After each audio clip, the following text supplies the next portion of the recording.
morning. Do I have parties announced for the record for the state?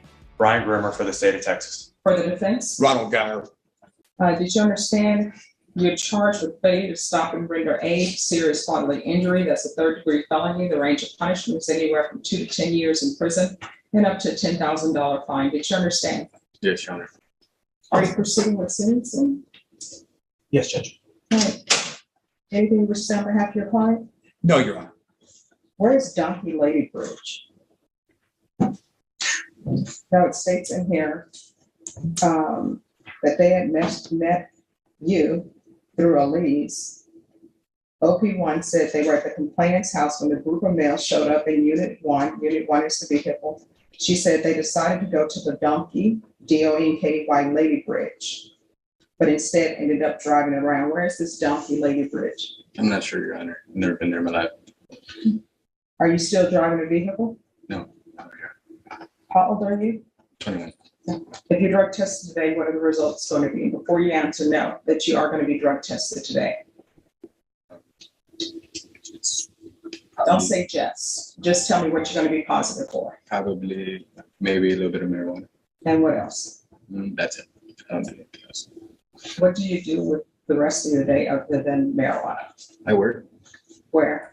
I would work at Bohannon's. All right. What do you do at Bohannon's? I'm a dishwasher and trash stuff. Right. So you have a car accident and your go-to is to leave. Why would you leave a car accident? Just everybody had left and I just left myself. Well, no, everybody didn't leave because there were two people remaining in the car trapped and somebody had to help them out. So why would you leave injured people behind in the vehicle? I was one of those people injured in the car. And then I got out. They held me out and then I walked home. Okay, this is not where he's going to pretend he wasn't driving, is it? We're pleading no contest, Your Honor. Okay. So again, why would you leave someone behind in a vehicle that's injured? You got out. Did you go to where they were sitting in the curb and speak with you? No. Okay. No. Did you call for help for anyone? Why not? Just being ignorant. You see, let me just tell you what I know about life from my time on the planet. And I think I can say this because I have more of my life behind me than in front of me. Yes. Is that big things somehow ends up snowballing for young people into bigger things. Number one, there shouldn't have been any speeding. Number two, nobody should have taken any drinks and driven. And number three, if there's an accident, you call somebody. If you would have stayed and helped, if you would have called somebody, guess what? We wouldn't be here for a failure to stop and render aid. So how are you getting around town without driving? I take the bus. I'll walk if I have to. I have a daughter that I have to support. So How old is your daughter? she just turned 1, March 13th. Are you and the mother together or no? Sort of. We talk. We're not married, so we don't live together. Does anyone know the amount of what the restitution will be? Any idea? I don't, Judge. I know our advocate is working on that. I don't know how much, if any, restitution is going to be outstanding. All right. If there's an issue about restitution, just let the court know and we can have a restitution hearing. Thank you, Judge. How far did you go in school? I stopped at 11th grade. Why? Just struggling with my family. What does that mean? Like, I have to take care of my little brothers sometimes, most of the time, because my mom is just not healthy. So I'm really like their dad, and I'm always there to help them out and stuff like that. So What do you mean she's not helping? Where is she? she lives with her mom. Yeah, she lives with my grandmother. And so how old is your little brother? My little brother, he's 13. So where is your little brother living? He lives with me with my uncle. So was child protective services involved? Yeah, they're talking to my mother right now. So there's a case, I think, that's open with my mother. So what are you planning on doing for the rest of your life? Are you going to be working at Bohannon's or are you doing something else? No, I was gonna work at Bohannon's for a little bit until I get my own apartment, and then get my GED and eventually try to join into the military with my friend. Well, I always tell people you can't keep saying you're gonna, because you're gonna wake up and 5 years of your life will have passed you by. You understand? Cats 1 and 2, was there some sort of theft involved? Is there a reason for cats 1 and 2? The case that was TIC'd was a burglary of a habitation, Judge. All right, so here's the thing about burglary of habitations, right? I haven't been presented with any evidence, so I don't know what it says. But what I do know is that entering people's homes without their permission, it's going to end up resulting in one or two things for you. One, it's going to end up being a prison trip. And burglary of habitations, range of punishment is 2 to 20 years. Or either you're going to break into somebody's home and you're going to be shocked to find that they are at their home and you may end up being shot or killed. And you know what people are going to say? It was justified. You're in somebody's home, you're not supposed to be. So I'm going to put down cats 1 and 2, but I can give you cats 1 and 2 course in 2 minutes. Don't take what does not belong to you, which people should have learned in preschool. And when you go to someone's home, only go if you're invited. And then when they ask you to leave, leave. Life is so simple. People make it so much difficult than it has to be. So cats 1 and 2. And the MRT, which is supposed to teach you right from wrong, which again, we should learn that in preschool, right? If everybody would treat others the way they would like to be treated, you will need the MRT course. So remember that as you're taking that course. I'm going to want him tested for levels. And those levels need to start going down. Do you understand? Yes, Your Honor. Okay. There should be regular Zoom recording. Mr. Madrone can hear you. Mr. Madrone, Ms. Pettis has some words to say to you. I require that everyone treat everyone with respect, so just listen and internalize what I'm saying. You may proceed.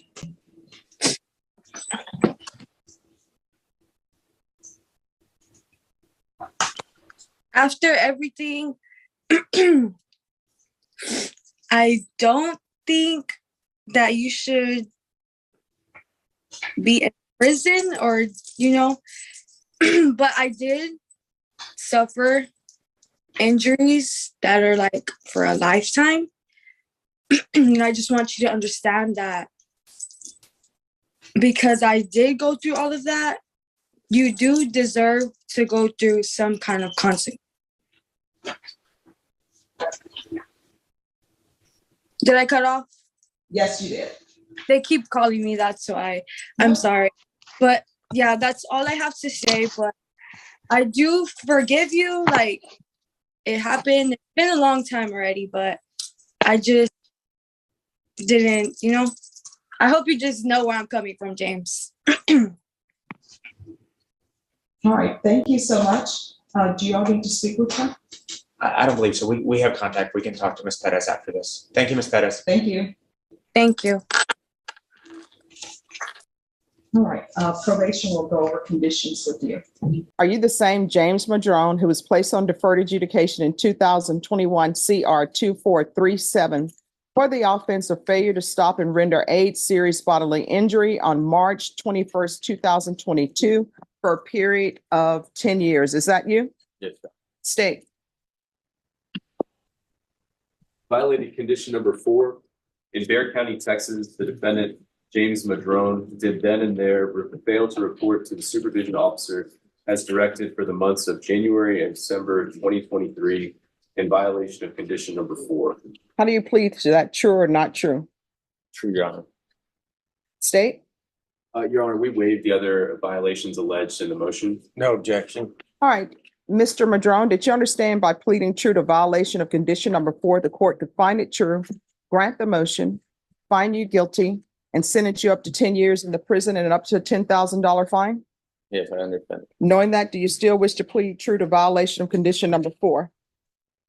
Yes, Your Honor. Court will find violation of condition number 4 true. Is there a proposed agreement? It's not, Your Honor.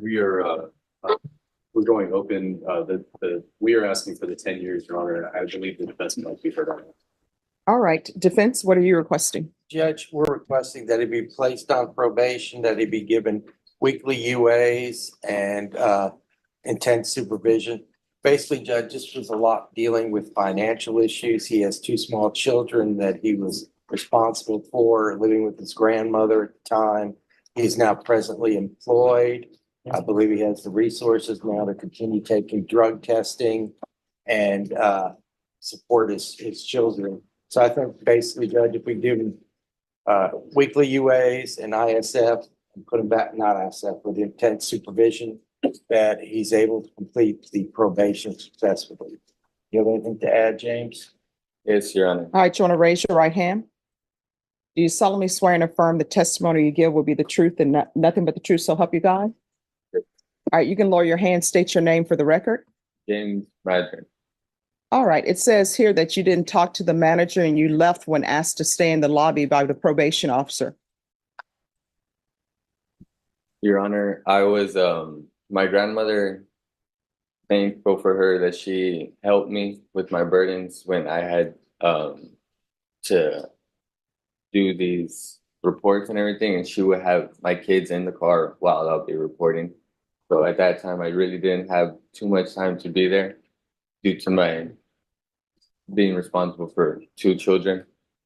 So that was just that at that time.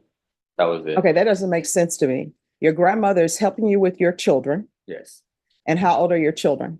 3 and 1. All right, so she's helping you with the 3 and 1 year old. So you're telling me your grandmother drives you to see your probation officer Yes. and then says, I can't wait. Yes, Your Honor. That doesn't make any sense to me.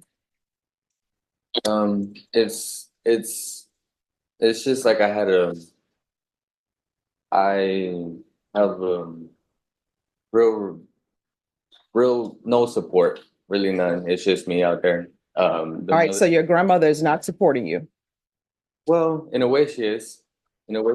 All right, and then it says that they tried to have virtual meetings with you and you kept rescheduling and they allowed you to reschedule it and reschedule it and reschedule it. Again, I had financial burdens. So you didn't have a cell phone? No. You couldn't get a ride via bus? Your Honor, my grandma lived in Leon Valley and she moved over there by Lackland Air Force Base. And I did not have reliable transportation. Oh, no. I know for a fact that there's transportation by via for Lackland. Oh. And you know how I know there is that? Because one time I made a mistake and got on the looper, which I believe is the 510, and it takes you all around the city. And I was like, wow, this is where the bases are. Yes, but where I had to report was over there by 1604 in Bandera, which. Via. Yes, Your Honor. They canceled that bus route. I know it sounds like if I'm making it up or not, but yes, they did cancel that bus route for that reason. That drive was very, very extreme. Did you pick up the phone, call probation and say, hey, this Yes, is Your where Honor. I am? Okay. Yes, Your All right. Any other questions? Mr. Madrone, my name is Hank Wilkins. If I ask anything you don't understand, just let me know and I'll try and rephrase it, okay? Do you know the last time you reported? The last time I reported was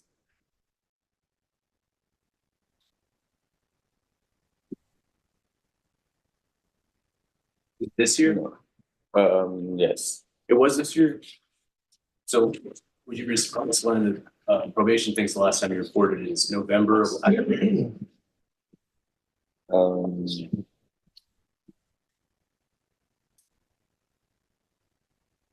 Did you ever do the CATS theft course?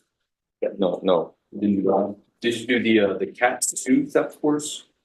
No. Did you do the moral recognition therapy? No, Did you do anything on probation? I had parenting classes that were available online, which I did do, and it waived over my community service. I'm sorry to interrupt. How can you do the parenting classes online, They but were you for can't free. report? No, but you can't report to probation online. Explain that to me. I did report to probation online every time I had a Zoom meeting. And when it was in person, it was hard for me to be able to report due to my lack of transportation. Do you remember telling probation in January of this year, they're not going to do anything? No, Do you remember telling them, I know the judge will reinstate me? no, You understand that when you pled to this offense, that's a third-degree felony, right? You're looking at up to 10 years in prison. yeah, I do understand. Yes, I understand. And you knew that, and you still didn't do these conditions of probation, right?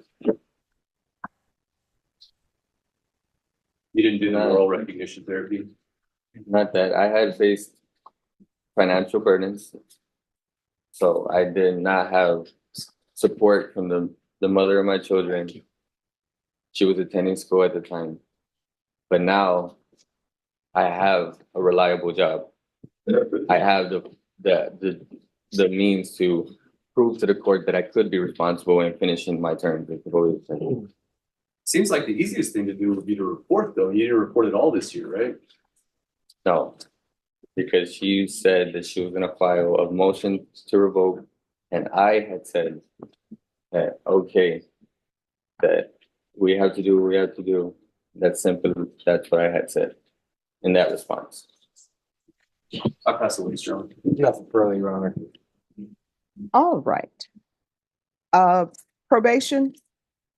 Was there any restitution for Elise Perez and Kimberly Soto?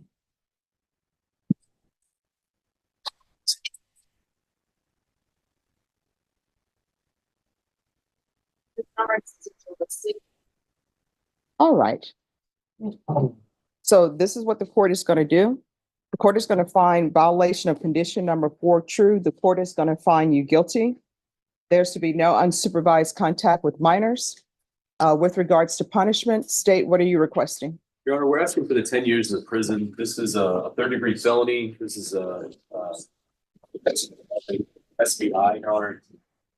Some other cases we're taking into consideration of this plea. The defendant had opportunities between the division. He didn't do much of anything on probation. I was trying to get some more information today. None of the answers are very satisfying, Judge. So we're asking for 10 years from the prison. Defense, what are you requesting? Judge, I asked that he be sent, continued on probation and sent to ISF for a period of time to get his thoughts together. Be able to get out on the street and be a productive member of society and also a father for his 2 children. All right. Oh, yes. You wanted to add something? May I address the question? Sure.